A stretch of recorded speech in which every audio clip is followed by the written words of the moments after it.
Hi friends, welcome back our channel PNR tutorial. ప్రస్తుతం మనం DSC 2008 అభ్యర్థులకు సంబంధించిన ఇష్యూ గురించి తెలుసుకోవచ్చు. డిఎస్సి 2008 అభ్యర్థులకు తాత్కాలిక ఉద్యోగాలు ఆర్థిక శాఖ ఆమోదం తెలిపింది. సో కనీస టైం స్కేల్తో ఉద్యోగాలు ఇచ్చేందుకు అనుమతించింది. డిఎస్సి 2008లో అసలు ఏం జరిగింది? డిఎస్సి 2008లో సెకండ్ గ్రేడ్ టీచర్ పోస్టుకు సంబంధించి మొదట డిఎడ్ వాళ్ళకి మాత్రమే అవకాశం కల్పించారు. దీనిపై అప్పట్లో ఉన్న బీఈడి అభ్యర్థులందరూ న్యాయస్థానాన్ని ఆశ్రయించడం వల్ల ఓన్లీ 30% మాత్రమే డిఈడి చేసిన వాళ్ళకి అర్హత కల్పిస్తూ మిగతా పోస్టుల్ని బీఈడికి సంబంధించిన వాళ్ళకి కూడా అవకాశాన్ని ఇచ్చారు. దీంతో ఎవరైతే డిఎడ్ అంటే టీటీసీ చేసిన వాళ్ళు ఉన్నారో వీళ్ళు వాళ్ళ యొక్క పోస్టులు అనే వాటిని కోల్పోవడం జరిగింది. సో అప్పటి నుంచి కూడా వాళ్ళు క్వాలిఫై అయ్యి కూడా వాళ్ళకి పోస్ట్ రాకపోవడం వల్ల వాళ్ళు న్యాయ పోరాటం చేస్తూనే ఉన్నారు. ఇటీవల మనకి ఈ యొక్క కొత్త ప్రభుత్వం ఏర్పడిన తర్వాత దానిపై ఒక కమిటీ అనేది ఏర్పాటు చేయడం జరిగింది.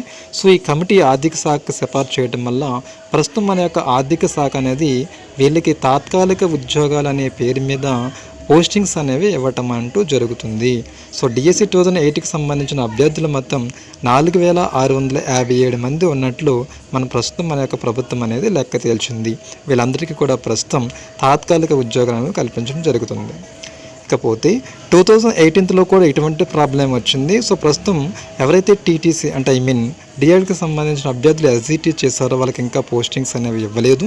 ఈ యొక్క ఎస్జిటికి సంబంధించిన పోస్టింగ్స్ అనేవి ఇవ్వడానికి ఆగస్ట్ ఫస్ట్ వీక్ లేదా సెకండ్ వీక్ అలా మనకి కౌన్సిలింగ్ జరుగుతుందని, సో నెక్స్ట్ డే మనకి రిక్రూట్మెంట్ ఉంటుంది అనే విషయం మాత్రమే మనం ప్రజెంట్ అయితే కనుక చెప్తున్నారు. బట్ ఎగ్జాక్ట్లీ మనకు టైం అయితే కనుక చెప్పట్లేదు. ఆగస్టులో మాత్రం కౌన్సిలింగ్ అవుతుంది. సో యాజ్ పర్ నామ్స్ ప్రకారం మనం కౌన్సిలింగ్ అనేది చేసేస్తారు. బట్ పోస్టింగ్స్ అనేవి ఎప్పుడు ఇస్తారనే విషయం మాత్రం చెప్పలేదు. Anyhow, so all the best friends.